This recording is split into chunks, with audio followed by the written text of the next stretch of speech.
1945 is the time when the World War II ends. 1945 में world war 2 and होती है, Japan हार जाता है और उसके बाद जापान सरेंडर करता है ताइवान को। किसको? चाइना को।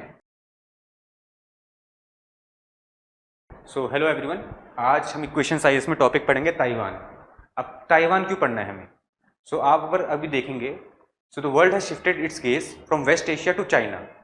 क्यों करा है वर्ल्ड ने? Because the leaders of the two most powerful country are going to meet. The President Xi and President Trump are going to meet and they are going to have a discussions on various topic. But one topic जो हमेशा flash point रहा है US और China का, वो रहा है Taiwan. तो अब ताइवान समझने से पहले हम ताइवान की थोड़ी हिस्ट्री देखेंगे कि असल में ताइवान क्यों इतना इंपॉर्टेंट है। तो अगर हम देखें, सबसे पहले ताइवान वॉज एन आइलैंड जिसको चाइना ने ऑक्यूपाई किया इन 17th सेंचुरी। अब 17th सेंचुरी से लेकर 1895 तक चाइना का पार्ट था ताइवान। बट 1895 में क्या होता है? Japan takes control over Taiwan. Japan China से ताइवान को छीन लेता है। अब ये जो पीरियड है 1895, आपको ये भी जानना चाहिए कि जो 1895 का पीरियड है, the period from 1835 to 1945। Now this is according to Chinese, this is the century of great humiliation. अभी ग्रेट ह्यूमिलिएशन का टाइम चाइनीज के लिए क्यों है? इस पीरियड में चाइना ने अपनी बहुत सारी टेरिटरी फॉरेन पावर्स को सीड करी। जैसे मकाओ चला गया पोर्चुगल के पास, हांगकांग चला गया ब्रिटेन के पास, और outer Manchuria, the place where the seeds of the next great rivalry are born.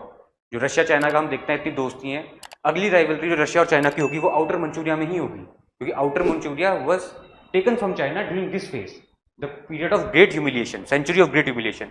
अब इसी बीच में 1895 में जापान ने मौका देख के ताइवान को ले लिया। अब one Japan took Taiwan, Japan build immense industries in Taiwan. वहाँ पे उन्होंने इंडस्ट्री करी, पब्लिक हेल्थ सेंटर्स अच्छे करे, रेलवेज बनाए। पर ये करते करते अब हम अगला जो हमारा पॉइंट आएगा वो आएगा 1945। अब यहाँ पे 1945 में जापान सरेंडर करता है। किस चीज सरेंडर करता है? आप टाइमलाइन देखोगे तो 1945 is the time when the world war 2 ends. 1945 में वर्ल्ड वॉर 2 एंड होती है, जापान हार जाता है और उसके बाद जापान सरेंडर करता है ताइवान को। किसको? चाइना को। अब जब चाइना ताइवान फिर से वापस ले लेता है, अब इसके बाद दो सेंटर ऑफ पावर आ जाते हैं। अगर आप यहाँ पे देखें तो ये है माओ और ताइवान।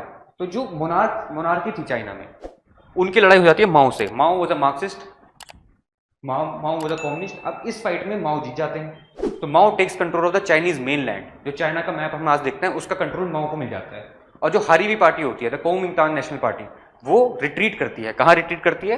ताइवान में रिट्रीट करती है। अब यहाँ से ये दोनों कंट्रीज अलग हो जाती हैं, ये दोनों पार्ट अलग हो जाते हैं, चाइना और ताइवान अलग हो जाते हैं। अब इसके बाद स्टार्ट होती है कोल्ड वॉर। कोल्ड वॉर किन के बीच हुई थी? Cold war started between US and USSR. Now what was the cold war specifically about? Cold war was about ideology, कि कौन सी आइडियोलॉजी बेटर है गवर्न करने के लिए। US was a supporter of capitalism, democracy, और यूएसएसआर क्या बोलता था? कम्युनिज्म, कि we don't believe in capitalism, capitalism is evil, वो एक कहता था। और वो चाहता था कि यूएसएसआर चाहता कम्युनिज्म फैले पूरी दुनिया में। अब इस आइडियोलॉजिकल बैटल का सेंटर बना दुनिया में बहुत सारे देश, जैसे कोरियन वॉर, जैसे वियतनाम आपने सुना होगा, वियतनाम वॉर। वियतनाम वॉर क्यों हुई थी? अगर हम देखें वियतनाम वॉर क्यों स्टार्ट हुई थी? वियतनाम वॉर में दो पार्ट थे। जो नॉर्थ वियतनाम था उसको सपोर्ट मिल रहा था यूएसएसआर से, चाइना से, जो कम्युनिस्ट कंट्रीज हैं, और साउथ वियतनाम को सपोर्ट कर रहा था अमेरिका। तो अमेरिका ने अपने ट्रूप्स डाल दिए थे साउथ वियतनाम में। वो लड़ाई किसके लिए हो रही थी? कि which is the way to govern. जो नॉर्थ वियतनाम के लोग थे वो लड़ रहे थे कम्युनिज्म के लिए, और जो साउथ वियतनाम के लोग थे वो लड़ रहे थे कैपिटलिज्म, डेमोक्रेसी के लिए। तो ये फ्लैश पॉइंट्स हो रहे थे कोल्ड वॉर में, अलग अलग जगह पे। अब वियतनाम वॉर से एक और इंपॉर्टेंट पॉइंट हो जाता है 1970s तक। अगर हम ये देखें 1972 तक अमेरिका में बहुत सारे डोमेस्टिक प्रेशर बनता है वियतनाम से बाहर निकलने के लिए, that we must leave Vietnam, Vietnam war खत्म करनी चाहिए। पर कैसे खत्म करें? हमने देखा कि चाइना और रशिया नॉर्थ वियतनाम को सपोर्ट कर रहे थे। अब जब चाइना और रशिया नॉर्थ वियतनाम को सपोर्ट कर रहे थे, तो president Nixon under the guidance of Henry Kissinger, a famous diplomat, उन्होंने ये डिसीजन लिया कि हम चाइना से नजदीकी बढ़ाएंगे। और चाइना से नजदीकी कैसे बढ़ाएंगे? We will let go of Taiwan, कि हम ताइवान पे ज्यादा हल्ला नहीं करेंगे। अब प्रेसिडेंट निक्सन 1972 में आते हैं चाइना, बात करते हैं, एंड दे डिसाइड कि ओके, हम ताइवान में आपका इंटरफेरेंस नहीं करेंगे। But here begins strategic ambiguity of US. अब स्ट्रेटेजिक एम्बिग्यूटी है क्या? सी किसिंजर को पता, Henry Kissinger was a statesman class apart, बहुत ही बड़े डिप्लोमेट थे। अब उनका ये मानना था जो चाइनीज इशू, जो ताइवान का इशू है, it is at the core of Chinese people.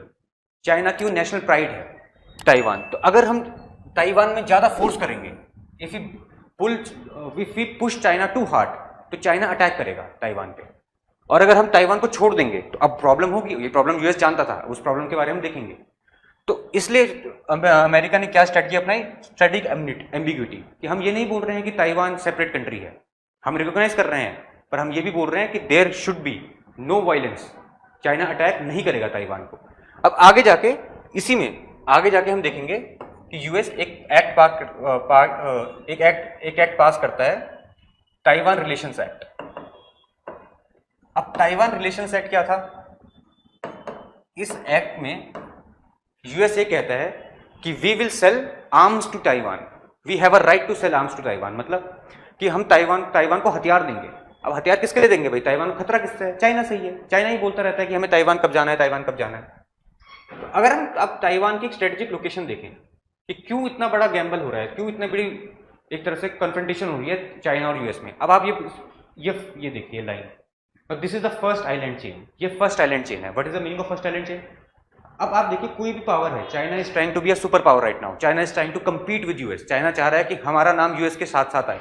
वो कैसे आएगा भाई? यूएस क्या कर रहा है अभी? यूएस ने वेनेजुएला में मदुरो को उठा दिया, यूएस अभी ईरान में लड़ रहा है। Now you can talk about the morality of war, कि गलत किया सही किया, but you can not deny the absolute power, the dominance of sheer dominance of US army.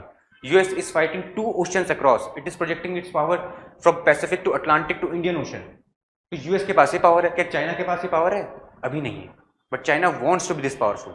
China चाहता है कि हम भी अपनी पावर की दूर प्रोजेक्ट करें, इसलिए चाइना इतनी इन्वेस्टमेंट करता है अपनी नेवी में, अपनी मिलिट्री में।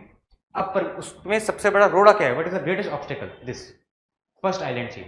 अब अगर आप फर्स्ट आइलैंड चेन को देखेंगे तो यहाँ पे ताइवान है, फिलीपींस है, जापान है। तो यूएस की स्ट्रेटेजिक कैलकुलस ये कहती है अगर चाइना को यहाँ से निकलना है भाई, अगर चाइना को पैसिफिक ओशन डोमिनेट करना है, तो यहाँ से निकल के इंडियन ओशन डोमिनेट करना है, तो चाइना को यहाँ से निकलना पड़ेगा भाई। और यहाँ पे कौन बैठा है? Japan, Taiwan, Philippines, all are American allies, ये सारे अमेरिका के एलाइज हैं। तो एक चाइनीज प्रोग्रेशन को रोकने के लिए भी ताइवान इंपॉर्टेंट है, क्योंकि अगर एक चाइनीज जनरल ने एक बार कहा था, if we capture Taiwan within 8 years we will be at the shore of Los Angeles. ये देखिए यहां से पैसिफिक ओशन, हवाई आइलैंड। तो ये डर है यूएस को, और ये चाइना चाहता है हम ताइवान ले लें। सेकंड पॉइंट क्या है? अगर आप सेकंड पॉइंट देखेंगे, यहाँ पे जापान क्या है? Japan is an ally of US, Philippines is an ally of US. No, ally of US का मतलब क्या है? कि यूएस सिक्योरिटी बैकअप देता है इनको। जैसे हमने क्या देखा वेस्ट एशिया में क्या हुआ, यूएई, सऊदी अरेबिया, इन सब कंट्री को कौन बैक कर रहा है? यूएस ने कहा था we will be the security guarantor of yours, कि हम आपको सिक्योरिटी देंगे, हमारी वजह से आप पे कोई अटैक नहीं होगा। Now if Taiwan is taken by China, Japan will feel insecure. Japan को ये लगेगा कि भाई अगर यूएस ताइवान को ट्रेड कर सकता है एक तरह से, तो हमें भी कर सकता है। Then Japan will look elsewhere, Philippine will look elsewhere. This will be a big bloody blow to US hegemony. तो यूएस जो सुपर पावर बोलता रहता है कि we are a super power, we are a super power, तो उस thought को ये बहुत बड़ा अटैक होगा। तो इसलिए हमने देखा स्ट्रेटेजिक लोकेशन। अब इसके बाद क्या क्या है? अगर आप देखें सेमीकंडक्टर डोमिनेंस, पूरी वर्ल्ड अभी किस में चल रहा है? एआई की बात चल रही है। एआई के लिए क्या जरूरी है? एडवांस चिप्स जरूरी है। वर्ल्ड की 92% एडवांस चिप्स ताइवान में बनती है। हम अभी ये बोल रहे हैं कि चाइना क्या करता है? चाइना चाहे तो वर्ल्ड सप्लाई चेन हम वर्ल्ड सुनते हैं, China controls many supply chains. अगर चाइना ने ताइवान ले लिया तो ये 92% एडवांस चिप्स है, ये भी चाइना के कंट्रोल में होगी, और फिर चाइना वर्ल्ड को और अच्छी तरीके से कंट्रोल कर सकता है। भाई चाइना के पास तब एक से है, चाइना कैन से कि अगर आपने हमारी बात नहीं मानी, we will block your trade, हम आपको चिप्स नहीं देंगे, और चिप्स नहीं देंगे तो क्या होगा? ट्रेड नहीं होगा, आपका मोबाइल नहीं बन पाएगी, आपके एआई कंप्यूटर चिप्स नहीं बन पाएगी। ये प्रॉब्लम है। फर्स्ट साइलेंट चेन हमने देखा। Maritime choke point. अब मैरीटाइम चोक पॉइंट का मतलब क्या है? यहां से अगर आप देखोगे बहुत ट्रेड पास होता है, एनुअल 5.3 ट्रिलियन एनुअल शिपिंग है चाइना की। तो इसलिए भी ये बहुत इंपॉर्टेंट है कि अगर यूएस चाहे कल के दिन कन्फ्रंटेशन हो उनकी चाइना से, तो यूएस ताइवान का यूज करके ब्लॉक कर सकता है उनका ट्रेड। और अलायंस क्रेडिबिलिटी जो हमने समझा, क्योंकि अगर जापान ताइवान चाइना के पास चला गया तो जापान, साउथ कोरिया, फिलीपींस, इनको भी डर लगने लग जाएगा कि यूएस हमें छोड़ रहा है। तो ये कॉन्टेक्स्ट है कि इन दोनों कंट्रीज की वॉर क्यों हो रही है। अब इसमें अगर हम देखें कि एक्सपर्ट्स क्या कह रहे हैं? सी, एक्सपर्ट्स ये कह रहे हैं कि वॉर होना बहुत मुश्किल है ताइवान के ऊपर. US will not, sorry, China will not attack Taiwan. But then again 1927, in 1927 PLC was formed, People's Liberation of China, People's Liberation Army was formed. जो चाइनीज आर्मी है, remember Chinese army is not national army. तो China की जैसे Indian army बोलते हैं Indian army, China की army Chinese army नहीं है, it is people's liberation army. वो एक पार्टी की आर्मी है. जैसे हम ये नहीं बोलते हैं कि हमारी जो आर्मी बीजेपी की है, कांग्रेस की है, हमारी इंडिया की है. बट जो चाइनीज आर्मी है वो पार्टी की आर्मी है, जो कम्युनिस्ट पार्टी की आर्मी है. तो उसको 2027 में 100 साल हो जाएंगे. And there are some documents जो जी ने कहा है. व्हाट डज जी जिनपिंग ने कहा था कि by 2027 we will take Taiwan. By 2027 we will have enough capabilities to take Taiwan. अभी क्या, अभी चाइना के पास कैपेबिलिटीज नहीं है. चाइना ने अगर ताइवान पे अटैक कर भी दिया तो चाइना नोज कि the US super power is so much, जो कैपेबिलिटी गैप इतना ज्यादा है कि यूएस चाहे तो रोक सकता है हमें. बट इसलिए जी जिनपिंग ने कहा था कि we will build our capabilities, हम कैपेबिलिटी ओवर मैच करेंगे, हम इतनी कैपेबिलिटी 27 तक बना लेंगे कि हम ताइवान को ले पाएं. और इसलिए इंटरेस्टिंग क्या हुआ, जो अगली न्यूज हम पढ़ सकते हैं आगे, अभी न्यूज आई थी, शी जिनपिंग ने अपने बहुत सारे जनरल्स को सैक कर दिया. उनके जो मिलिट्री जनरल्स थे उनको निकाल दिया फोर्स से. क्यों निकाला? क्योंकि ये टारगेट पूरा होने में मुश्किल होती, दे वर करप्ट. तो ये देखिए, ये स्ट्रेटेजिक लोकेशन है ताइवान की, और ये पूरा ताइवान इशू है. नाउ आई होप आपको ये समझ आया होगा. अगर आपको यही इशू और डिटेल में समझना है या फिर कोई और इशू है जिसको आप चाहते हैं कि सिंप्लीफाई करें, तो please do let us know. Like, subscribe and do comment. Thank you.